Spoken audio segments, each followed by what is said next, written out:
Hi everyone. Today, we'll show you how to insert an image in Google Slides. Adding images helps make presentations more engaging and visually appealing. On the Google Slides dashboard, to insert an image, all we need to do is click Insert in the upper left corner above the toolbar. Once we're here, we'll see the image option right away.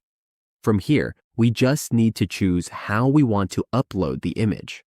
We can use an image from the web, Google Drive, Photos, Camera, or by URL.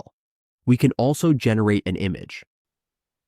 So let's go back to the same place and select the Upload from Computer option.